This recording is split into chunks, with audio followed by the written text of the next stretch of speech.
500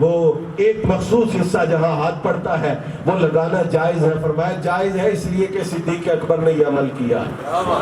اب اس نے پوچھا کیا آپ کے نزدیک بھی وہ صدیق ہیں؟ آپ لیٹے ہوئے تھے. فرمایا نعم صدیق، نعم صدیق، نعم صدیق. یہ کہہ رہے ہیں، اٹھتے جا رہے ہیں. اور روایت کہتی ہے جب تک سانس جاری رہا حضرت صدیق اکبر کی صداقت کا اعلان فرماتے رہے. یہ تعلق ہے، یہ محبت ہے، یہ آپس کے اندر ربط ہے. اور اگر آپ حضور نبی اکرم صلی اللہ علیہ وآلہ وسلم کے اصحاب کو دیکھیں گے، میں انتہائی اختصار کے ساتھ اپنی بات کو سمیٹتا ہوا چلا جاؤں گا. وہ فاروق اعظم ہوں، وہ جناب عثمان غنی ہوں، وہ حضور کے دیگر اصحاب کرام ہوں، ان کے درمیان وہ تعلق ملتا ہے کہ جس کی ہم تاریخ عالم کے اندر مثال نہیں پاتے. میں خلاصتاً ایک بات عرض کرتا ہوں. حضرت جابر بن عبداللہ رضی اللہ تعالیٰ عنہ، ماں بیٹا بھی صحابی ہے، باپ بھی، بیٹا بھی صحابی ہے، باپ بھی صحابی ہے، رضی اللہ تعالیٰ عنہما. اب سفر میں جا رہے تھے اور ابن عطیہ آپ کے ساتھ سفر میں تھے. ان کو دوران سفر کہا. اب یہ دیکھیے باتیں دیکھیے ان حضرات کی. کہا ہو سکتا ہے زندگی کی تیری میری آخری ملاقات ہو. جب آخری ملاقات ہوتی ہے نا تو بندہ کہتا ہے میرے بیٹے کا خیال رکھنا، میری بیٹی کا خیال رکھنا، میری بیوی کا خیال رکھنا، میری بہنوں کا خیال رکھنا، میرے ماں باپ کا خیال رکھنا. لیکن قربان جائیے، کہا آخری ملاقات ہے. نصیحت جو کرنے لگا ہوں وہ اپنے رشتہ داروں کے بارے میں نہیں ہے، حضور کے رشتہ داروں کے بارے میں. فرمایا میری تیرے ساتھ آخری ملاقات ہے. اب مجھے لگتا ہے کہ تو اور میں زندگی میں نہیں ملیں گے، لیکن میری ایک نصیحت سن لے. احبا اہل بیت رسول اللہ صلی اللہ علیہ وسلم. اور ایک روایت میں یہ لفظ ہے، فرمایا احبا آل محمد و محبیہم. فرمایا میری آخری نصیحت یہ ہے رسول اللہ کی آل سے بھی پیار کرنا، اور جو ان سے پیار کرے اس سے بھی پیار کرنا. جو ان سے پیار کرے اس سے بھی، بڑی لطافت ہے اس کے اندر. جو ان سے پیار کرے ان سے بھی پیار کرنا. اگر وہ خود اہل بیت سے پیار نہ کرتے ہوتے تو کہتے کہ میں اگر اسے یہ سبق پڑھاؤں گا تو یہ مجھ سے دور ہو جائے گا. میں خلاصہ پیش کر رہا ہوں کہ جابر بن عبداللہ نے اپنے اس جملے کے اندر جہاں یہ بتایا کہ آل محمد سے پیار کرنا، وہاں یہ بھی اشارہ کر دیا سرکار کے سارے صحابہ ان سے پیار کرتے ہیں، اور تم ان سے پیار کرنے والوں سے بھی. اور اگلا جملہ کیا ہے؟ فرمایا وَأَبْغِضْ مُبْغِضِيهِمْ. فرمایا جو ان سے بغض کرے نا اس سے بغض رکھنا. بڑی توجہ. فرمایا جو بغض کرے ان سے، جو بغض کرے ان سے. اگلے لفظ سنیے، فرمایا وَلَوْ كَانُوا صَوَّامًا. فرمایا چاہے وہ روزے رکھتے ہوں، نمازیں پڑھتے ہوں، عبادت گزار ہوں، مصلی تسبیح ہاتھ میں ہو، امامہ ہو، جبہ ہو، کبہ ہو، جو مرضی ہو. فرمایا تم نے انہیں ان کی یہ ساری چیزیں دیکھ کے قبول نہیں کرنا، آل مصطفیٰ کا بغض دیکھ کے رد کر دینا. یہ قیامت تک کے لیے یہ ضابطہ ہے کہ کسی کے ظاہری حلیہ کو دیکھ کے اسے اپنا مقتدا نہ بنانا جہاں رسول پاک کی اولاد کا بغض موجود ہو. ایک بات میرے ذہن میں آ گئی. وقت کا حاکم اور وقت کا خلیفہ تھا تو اس کے پاس ایک عالم آیا، بیٹھا ہوا تھا. میں تو نہیں چاہ رہا تھا، شاہ صاحب کی نے اونچی کرسی پہ مجھے بٹھا دی ہے. چلیں ان کی شفقت ہے، بزرگ ہیں، بزرگوں کا یہی طریقہ ہے، وہ عزت دیتے ہیں. عالم بیٹھا ہے حاکم کی مجلس میں اور ایک سید زادہ آ گیا چھوٹی سی عمر کا. حاکم نے کہا سید زادے کے لیے اونچی کرسی لگاؤ. اور مولانا جہاں بیٹھے ہیں بیٹھے رہنے دو. اب یہ لوگ بڑے سیانے ہوتے تھے, بڑے سمجھدار ہوتے تھے, حکمران بھی ہوتے تھے اور انسان شناسی کے اندر بھی کمال رکھتے تھے. ادھر وہ صاحبزادے کرسی پہ بیٹھ رہے ہیں, ان بادشاہ کی حاکم کی نظر وہ اس مولوی کے چہرے کے اوپر ہے. دیکھا تو وہ رنگ سیاہ ہو رہا ہے, پیچ و تاب کھا رہا ہے. یہ آل رسول کا بچہ ہے, چلو جو بھی ہے تو بچہ. میں نیچے بیٹھا ہوں, میری کرسی نشست نیچے ہے. تھوڑی دیر گزری تو اس عالم کا بیٹا آیا. بادشاہ نے اس سے پوچھا یہ کون ہے؟ میرا بیٹا ہے. کیا کرتا ہے؟ یہ ماشاءاللہ میرے پاس پڑھتا ہے, فلاں کتاب بھی پڑھ لیا, فلاں بھی پڑھ لیا, فلاں بھی پڑھ لیا, فلاں بھی پڑھ لیا. اب بادشاہ نے کہا ماشاءاللہ یہ تو بڑا عالم ہے, بڑا فاضل ہے, یہ تو بڑا نام کمائے گا, یہ تو بڑی عزت کمائے گا. اب جیسے جیسے وہ اپنے بیٹے کی تعریف سن رہا ہے, چہرہ کھلتا جا رہا ہے. اچانک حاکم نے تیور بدلے اور اس نے کہا خبیث اٹھ اور میری مجلس سے نکل جا اور آئندہ اس طرف قدم بھی نہ اٹھانا. کہا کیا ہوا؟ کہا میں نے تیرے سامنے تیرے بیٹے کی عزت کی ہے تو تو خوش ہوا ہے, اور تیرے سامنے رسول اللہ کے بیٹے کی عزت کی ہے تو تیرا چہرہ اتر گیا ہے. میری مجلس میں صرف وہ بیٹھے گا جسے اپنی اولاد سے وہ پیار نہ ہو جو میں رسول اللہ کی اولاد سے کرتا ہوں.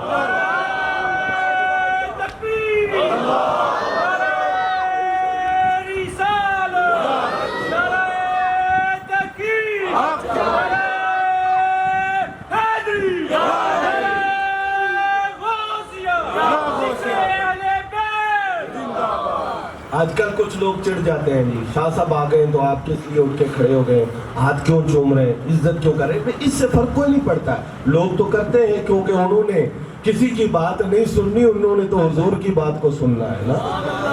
لیکن صحابہ کا عمل دیکھیے. حضرت زید بن ثابت بہت بڑے عالم ہیں, بہت بڑے عالم ہیں. صحابہ کے اندر جو عالم ہو, آج کل تو کوئی بھی علماء کا اپنا ایک مقام ہے, لیکن فیصل آباد میں عالم ہونا, پاکستان میں عالم ہونا, ورلڈ لیول پہ عالم ہونا, اس زمانے میں اس حیثیت کو نہیں پہنچتا. صحابہ میں عالم ہے. کہتے ہیں ایک دن سواری پہ سوار ہونے لگے تو حضرت عبداللہ ابن عباس نے رکاب پکڑ لی, رکاب پکڑ لی محتر سے. اب انہوں نے کیا کہا؟ لا تفعل یا ابن ام رسول اللہ. یہ نہیں فرمایا کہ عبداللہ ایسا نہ کر, یہ نہیں کہا ابن عباس ایسے نہ کر, کہا رسول اللہ کے چچا کے بیٹے ایسے نہ کر. حوالہ رشتہ داری کا دیا, حضور سے قرابت کا دیا. آپ نے فرمایا نحنو نعمر بفعل ھذا بعلمائنا. کہا کہ میں اس لیے کر رہا ہوں کہ سرکار نے ہمیں اپنے علماء کی عزت کرنے کا حکم دیا ہے تو مجھے کرنے دو. اب دیکھیے انداز کیا ہے. زید ابن ثابت اترے اور ابن عباس کا ہاتھ پکڑا اور پکڑ کے اسے بوسہ دے کر کہا اگر تمہیں یہ حکم ملا ہے کہ علماء کے ساتھ ایسے کرنا ہے تو ہمیں یہ حکم ملا ہے کہ آل رسول کے ساتھ ایسے کرنا ہے. یہ ہے حضور کے صحابہ, یہ ہے جنہوں نے مصطفیٰ پاک کی صحبت پائی ہے. آل رسول کے ہاتھ چومنا, میں نہیں کہتا ہوں کہ میرے چومے یا شاہ صاحب کے چومے, ہمارے تو آپ چومیں گے, ہمارے پیچھے نماز پڑھتے ہیں, ہمارے پاس سبق پڑھتے ہیں بچے. کوئی مرید ہو جاتا ہے, میں کہتا ہوں سید ہو, اس کے کپڑے نہ دیکھو, اس کا نالج نہ دیکھو, اس کا علم نہ دیکھو, اس کے معاملات پہ غور اور فکر نہ کرو, رسول اللہ کی اولاد سمجھ کے اس کا ادب و احترام کرو. یہ سنت صحابہ ہے, یہ طریقہ صحابہ ہے, اور تو ادھر سید کا ادب کرے گا مصطفیٰ کریم کی بارگاہ سے رحمت کی ہوائیں آئیں. تو برادران اسلام, حضرت جناب سیدنا ابو ہریرہ رضی اللہ تعالیٰ عنہ, جی کتنی حدیثیں آپ سے روایت ہیں, کتنا بڑا محدث. میں نے کہا محدث ہونا بڑی بات ہے, پر صحابہ میں محدث کا کام نہیں ہے جناب. اٹھ کے جب کوئی حدیث بیان کرتا تھا نا کوئی صحابی, تو تھوڑی سی بھی بات ہو جاتی وہ کہتے ہیں ہم بھی گواہ تھے حضور نے اس طرح فرمایا تھا، اور اگر صحیح بیان ہوتا تو کہتے یہ بالکل صحیح ہے، ہم اس کی تصدیق کرتے ہیں۔ اب ایسے لوگوں کے سامنے حدیث بیان کرنا کوئی معمولی کام آج بعد کے ادوار میں تو حوالہ چلتا ہے، وہاں حوالہ نہیں تھا، وہاں تو مشاہدہ چلتا تھا جو انہوں نے خود حضور کے سامنے رہ کے کیا ہوتا۔ لیکن محدث ہیں صحابہ میں ایک دن سرے بازار، یہ بھی بات نہیں ہے کہ پوشیدگی میں تو ادب کر لیا، لوگوں کے سامنے ادب نہیں کرنا کہ جناب میں جھک جاؤں، میرے سامنے لوگ جھکتے ہیں، اب میں جھک گیا تو میری کی پلے رہنی ہے۔ یہ نہیں پتا کہ عزت کرنے سے آل رسول کی اللہ عزتوں میں اضافہ کرتا ہے۔ سرے بازار حضرت ابو ہریرہ رضی اللہ تعالیٰ عنہ کھڑے ہیں اور جناب حسن آ گئے، امام حسن آ گئے۔ مسند احمد کے اندر امام احمد بن حنبل جو 10 لاکھ حدیث کا حافظ ہے، یہ روایت نقل فرمائی ہے۔ فرمایا امام حسن آئے تو حضرت ابو ہریرہ نے بیچ بازار کے ان سے سوال کیا، حسن ایک بات تو بتاؤ، حضور آپ کو کہاں سے چومتے تھے؟ یہ ہے صحابہ، کہاں سے چومتے تھے؟ اب حسن مجتبیٰ نے بجائے زبان سے بتانے کے اپنے نافے مبارک سے کپڑا اٹھا کے کہا یہاں سے چومتے تھے۔ جناب ابو ہریرہ نے یہ نہیں دیکھا کہ میں محدث ہوں، صحابہ میں محدث ہوں، میرا مقام اتنا بڑا ہے اور میں عمر میں ان سے بڑا ہوں، وہیں بیٹھ گئے اور کہا میں اس جگہ پہ بوسہ دوں گا جہاں حضور نے بوسہ دیا۔ یہ ہے تعلق، یہ ہے رب، یہ ہے محبت۔ حضرت سیدنا فاروق اعظم رضی اللہ تعالیٰ عنہ وارضاہ عنہ منبر پر بیٹھے ہیں، خطاب فرما رہے ہیں، اور حضرت امام حسین تشریف لائے اور آ کر بات بھی کیا کی، کہا آپ منبر سے ذرا نیچے آئے نا، اپنے بابا کے منبر پہ جا کے بیٹھے، یہ تو میرے بابا جان کا منبر ہے۔ اگر تو ہوتا نا کوئی کم ظرف تو غصہ کر جاتا، مگر اللہ نے اس کو بھی فاروق اعظم بنایا۔ یہ بات ذہن میں رہے کہ صدیق اکبر پاک مولا علی کے لیے اٹھ کے کھڑے ہوئے تھے اور میرے آقا نے ایک جملے میں دونوں کو نوازا تھا، فرمایا عزت والے کی عزت کو عزت والا سمجھتا ہے۔ ایک جملہ بولا حضور نے اور مولا علی کی عزت بھی بتائی، صدیق اکبر کی عزت بھی بتائی ہے۔ حضرت عمر فاروق رضی اللہ تعالیٰ عنہ نیچے اترے، حضرت امام حسین کو اٹھایا اور پاس بٹھایا۔ تقریر ہو گئی پوری، جب خطاب مکمل ہوا تو پھر کیا ہوا؟ یہ ایک بات نہیں ہے، ایسی کئی روایات میں نے دیکھی ہیں، تازہ نظر سے گزری ہے۔ یہ صحابہ کا معمول ہوتا تھا اہل بیت کے کسی بھی فرد کے ساتھ۔ اب کیا کیا؟ جمعہ مکمل کرنے کے بعد یہ نہیں کہا کہ جناب بہت شکریہ، ٹھیک ہے آپ آئے تھے، مجھے آپ نے تھوڑا سا ڈسٹرب کیا لیکن کوئی بات نہیں ہے، ٹھیک ہے سلام لے اور تشریف لے جائے۔ نہیں، امیر المومنین جن کو حضور فرماتے تھے، ایک دن حضرت فاروق اعظم آ چکے، یہ تو محرم الحرام بھی ہے، حضرت فاروق اعظم حضور کی خدمت میں آئے تو خواتین نے پردے کا اہتمام زیادہ کرنا شروع کر دیا، تو جب آ کر بیٹھے تو کہنے لگے او اللہ کی بندیو کیا کرتی ہو تم؟ مجھ سے زیادہ ڈرتی ہو، تمہیں تو حضور سے زیادہ ڈرنا چاہیے تھا، مجھ سے کیوں ڈر لگتا ہے؟ کہا آپ سے زیادہ لگتا ہے، کیونکہ اتنے غصہ والے حضور نہیں ہے جتنا غصہ آپ کو آتا ہے، طبیعت ہے، مزاج ہے۔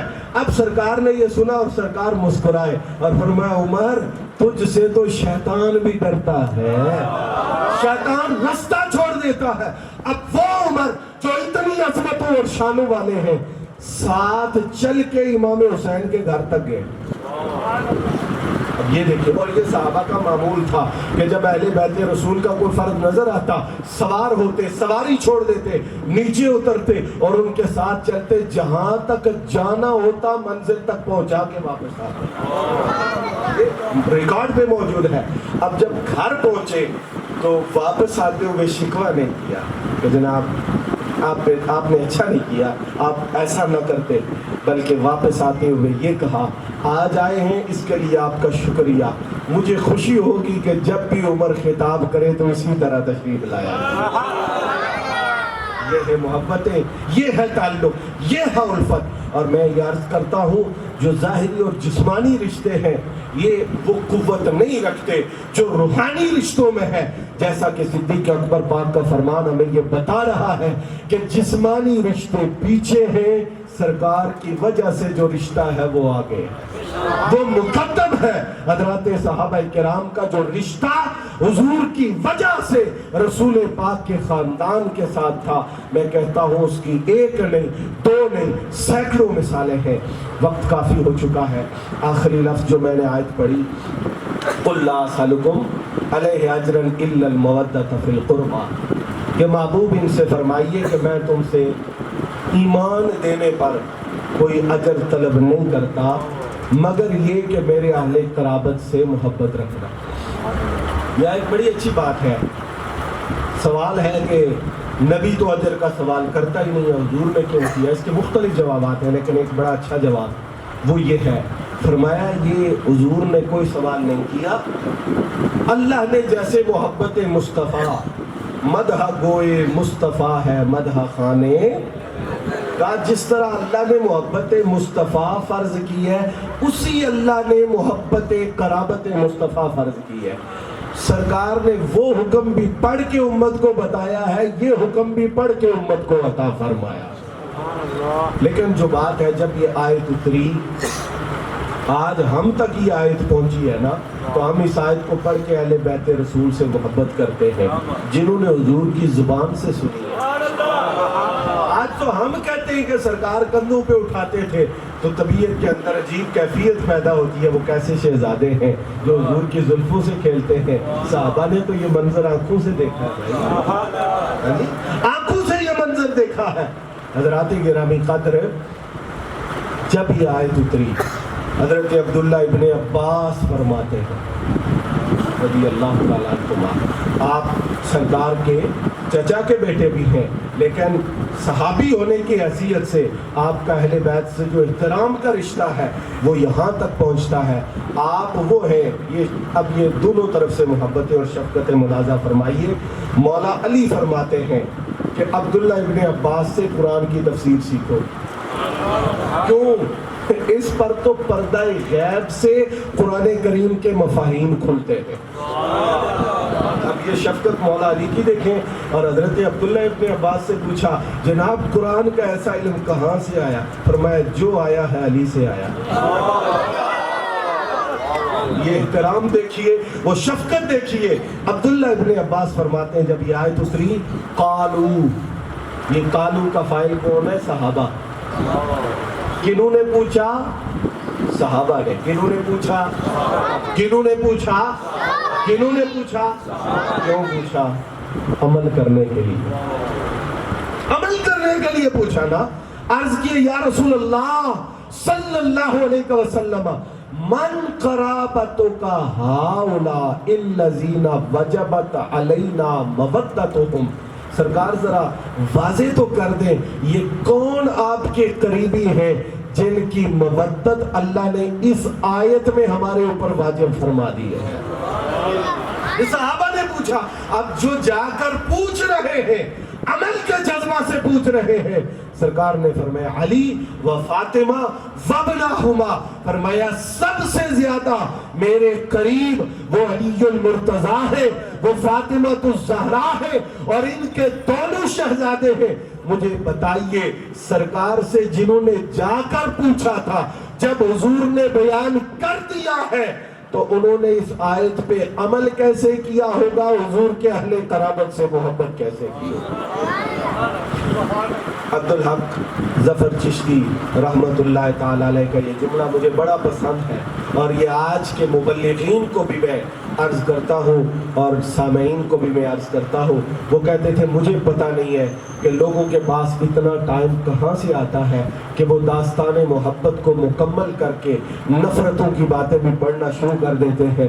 میری تو زندگی گزر گئی ہے، جتنا پڑھا ہے محبت ہی محبت نظر آئی۔ پتہ نہیں ان لوگوں کے پاس نفرتوں کے لیے وقت کہاں سے آ جاتا ہے.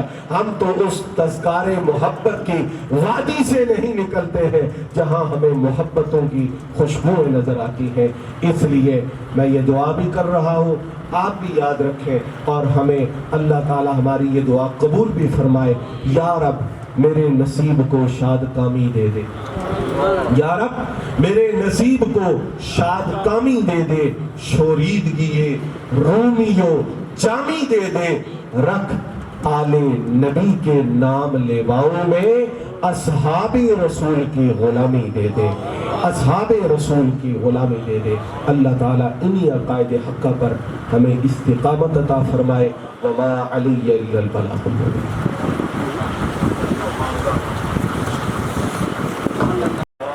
تقریر ہو گئی پوری.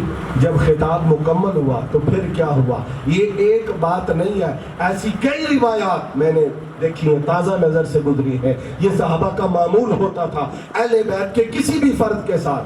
اب کیا کیا؟ جمعہ مکمل کرنے کے بعد یہ نہیں کہا کہ جناب بہت شکریہ, ٹھیک ہے آپ آئے تھے, مجھے آپ نے تھوڑا سا ڈسٹرب کیا لیکن کوئی بات نہیں ہے, ٹھیک ہے سلام لے اور تشریف لے جائے. نہیں, امیر المومنین جن کو حضور فرماتے تھے, ایک دن حضرت فاروق اعظم آ چکے, یہ تو محرم الحرام بھی ہے, حضرت فاروق اعظم حضور کی خدمت میں آئے تو خواتین نے پردے کا اہتمام زیادہ کرنا شروع کر دیا. تو جب آ کر بیٹھے تو کہنے لگے او اللہ کی بندیو کیا کرتی ہو, تم مجھ سے زیادہ ڈرتی ہو, تمہیں تو حضور سے زیادہ ڈرنا چاہیے تھا, مجھ سے کیوں ڈر لگتا ہے؟ کہا آپ سے زیادہ لگتا ہے کیونکہ اتنے غصہ والے حضور نہیں ہے جتنا غصہ آپ کو آتا ہے. طبیعت ہے, مزاج ہے. اب سرکار نے یہ سنا اور سرکار مسکرائے اور فرمایا عمر تجھ سے تو شیطان بھی ڈرتا ہے, شیطان رستہ چھوڑ دیتا ہے. اب وہ عمر جو اتنی عظمتوں اور شانوں والے ہیں ساتھ چل کے امام حسین کے گھر تک گئے. اب یہ دیکھیں, اور یہ صحابہ کا معمول تھا کہ جب اہل بیت رسول کا کوئی فرد نظر آتا سوار ہوتے, سواری چھوڑ دیتے, نیچے اترتے اور ان کے ساتھ چلتے, جہاں تک جانا ہوتا منزل تک پہنچا کے واپس آتے. ریکارڈ پہ موجود ہے. اب جب گھر پہنچے تو واپس آتے ہوئے شکوہ نہیں کیا کہ جناب آپ نے اچھا نہیں کیا, آپ ایسا نہ کرتے, بلکہ واپس آتے ہوئے یہ کہا آج آئے ہیں اس کے لیے آپ کا شکریہ, مجھے خوشی ہوگی کہ جب بھی عمر خطاب کرے تو اسی طرح تشریف لایا. یہ ہے محبتیں, یہ ہے تعلق, یہ ہے الفت. اور میں یہ عرض کرتا ہوں جو ظاہری اور جسمانی رشتے ہیں یہ وہ قوت نہیں رکھتے جو روحانی رشتوں میں ہے. جیسا کہ صدیق اکبر پاک کا فرمان ہمیں یہ بتا رہا ہے کہ جسمانی رشتے پیچھے ہیں, سرکار کی وجہ سے جو رشتہ ہے وہ آگے, وہ مقدم ہے. حضرات صحابہ کرام کا جو رشتہ حضور کی وجہ سے رسول پاک کے خاندان کے ساتھ تھا, میں کہتا ہوں اس کی ایک نہیں, دو نہیں, سینکڑوں مثالیں ہیں. وقت کافی ہو چکا ہے. آخری لفظ جو میں نے آیت پڑھی, قُلْ لَا أَسْأَلُكُمْ عَلَيْهِ أَجْرًا إِلَّا الْمَوَدَّةَ فِي الْقُرْبَى, کہ محبوب ان سے فرمائیے کہ میں تم سے ایمان دینے پر کوئی اجر طلب نہیں کرتا مگر یہ کہ میرے اہل قرابت سے محبت رکھنا. یہ ایک بڑی اچھی بات ہے. سوال ہے کہ نبی تو اجر کا سوال کرتا ہی نہیں ہے, حضور نے کیوں کیا؟ اس کے مختلف جوابات ہیں لیکن ایک بڑا اچھا جواب وہ یہ ہے, فرمایا یہ حضور نے کوئی سوال نہیں کیا, اللہ نے جیسے محبت مصطفیٰ مدح گوئے مصطفیٰ ہے مدح خانے کا, جس طرح اللہ نے محبت مصطفیٰ فرض کی ہے اسی اللہ نے محبت قرابت مصطفیٰ فرض کی ہے. سرکار نے وہ حکم بھی پڑھ کے امت کو بتایا ہے, یہ حکم بھی پڑھ کے امت کو عطا فرمایا.